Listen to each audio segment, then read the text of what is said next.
battlefield. So in a situation like that, falling to the ground is a death sentence. Have you guys heard of the saying, he fell in battle? What's that mean? It means he was killed, right? It's the assumption that if you were to fall down in that type of situation, that it's very unlikely that you'll get up. So in these tight formations, when we interlock weapons, right, it's somewhat rare to get an initial death blow because of this armor that we were talking about earlier, right? The weapons would lock together and people would become entangled. And so a good strategy would be to reach out and grab your opponent by their weapon or by their armor and to drag them behind your lines so that we can fell them, turn, face the enemy, and rely on our helpers behind us to finish the job. Because he's encumbered, he's stuck in mud, he's being trampled, right? The little spaces in between the armor, people would get down, pull small knives, and find their way in, right? That's one of the standard ways of killing in that type of battle. But as history progressed, as weapons evolved, formations became less tight, missiles and explosives negated the use of armor. It became a hindrance. It's too expensive. We're not going to put armor on all these people. They're fighting from longer distances now with rifles, right? And so the time the militaries used to spend on training in hand-to-hand combat, you can actually tell even in today's era, the more modern the military, the less time they spend on hand-to-hand, unless for very specific cases, right? So we moved from the military purpose for martial arts to a civilian purpose. So police work and self-defense. Right? So in Japan, as that started to happen, there was still this deep-held strong culture left behind by the samurai. Right? And so two big segments, there's others, but two big segments was jiu-jitsu and then judo. So we traded the armor for the gi, this kimono-like uniform that you see. Now in some martial arts, they do wear a kimono, right? In traditional striking martial arts such as karate and taekwondo, where they're exchanging punches and kicks, they're not allowed to grab hold of the uniform to manipulate the opponent, and if somebody were to fall down, that's typically a knockout or the end.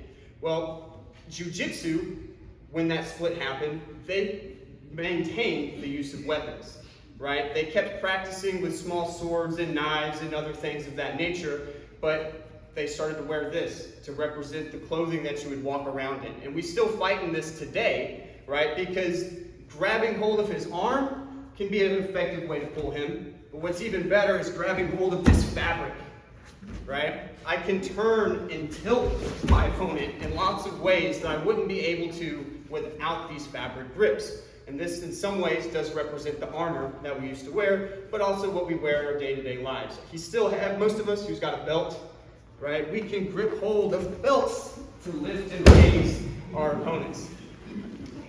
Judo took a different approach, right? Judo, they said, hey, we still enjoy fighting, right? But they stopped playing so much with the weaponry, right? It was less so about fighting thugs in the streets, but more so about a sport application, right? And a self-defense application, but assuming that you were unarmed and that maybe your attacker, hopefully, would be unarmed as well, right? Because even though we're not fighting the same way in the military, guys like to fight.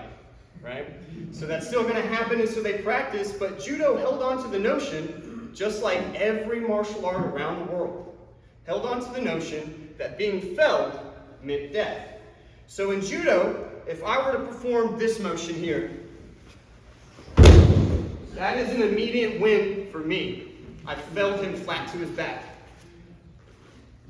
In 1914, Mitsu Maeda took a trip from Japan. He was a master of jiu-jitsu and judo, and he started teaching both of those arts down in Brazil. You got a student named Carlos Gracie Sr. If any of you guys know who he is, he's one of the most famous martial artists to have ever walked the face of the earth. He's the reason the UFC is what it is today. And he had a revolutionary thought. He realized that being felled in solo combat, unencumbered by armor, and not at risk of other people stepping in, or of your opponent using a weapon, being on the ground is not necessarily an inferior position. It can be, right? And I'll show you the difference. So if in old school judo, if I were to knock him down here, I've won, right? But in jiu-jitsu, could you demonstrate a triangle choke for me, Coach Jacob? He can still strangle me, right? right? He can still strike me from this position with elbows. He's got lots of tools and tactics that can leave him the winner. Scoot back a little bit, we'll go mount. So not to say that being on top isn't a good thing, because in a situation like this, I've got the overwhelming advantage. He doesn't have his pesky legs in the way to choke me like he just did. He can't do much of hitting me back in this position, and I can rain down blows and have lots of options for joint locks and other chokes and manipulation of his joints, right? But jiu-jitsu in the early 1900s had a revolutionary thought that changed the world, right? They brought in the concept of the guard, right?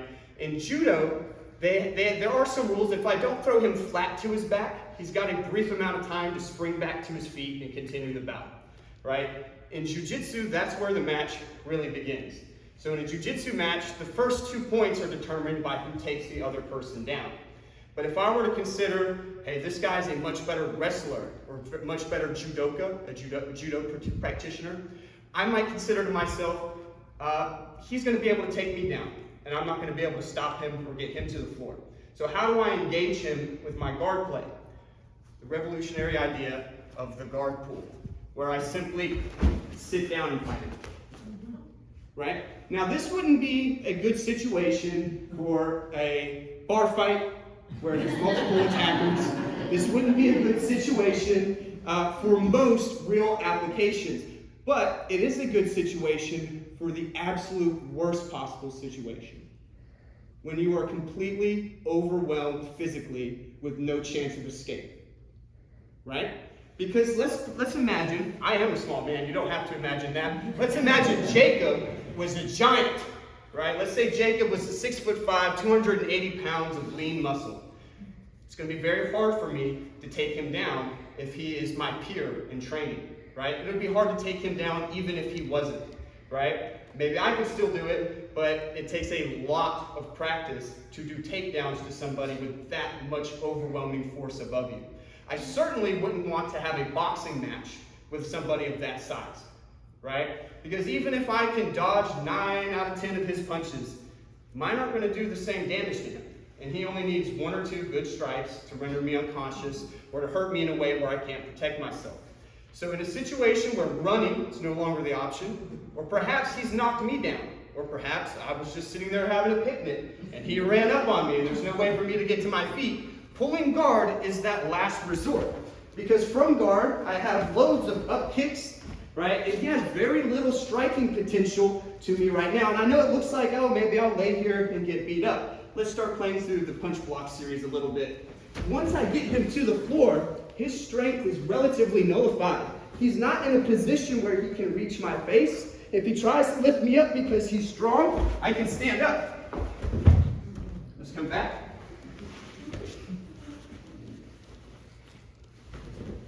So from a position here, I can buy my time. I can allow him to waste his energy, waste his effort, and when he's exhausted, or if I'm prepared, I can always be striking through all of these situations. But now I get a choke on the big guy. And it doesn't matter if I have the knockout power. I'm loosen this while I talk. I have done that before. Coach Jacob has almost been put to sleep during a few demos, right? From a position like this, I may not have knockout power, right, versus a very large opponent. But it doesn't matter how big they are. He's got about 6 to 8 seconds before he goes unconscious. All right, guys, does anyone have any questions? Does anybody want to see some more throws or some more stuff? We'll throw Jacob one more time. You guys want to see it? All right, let's do the big, nice swing, okay?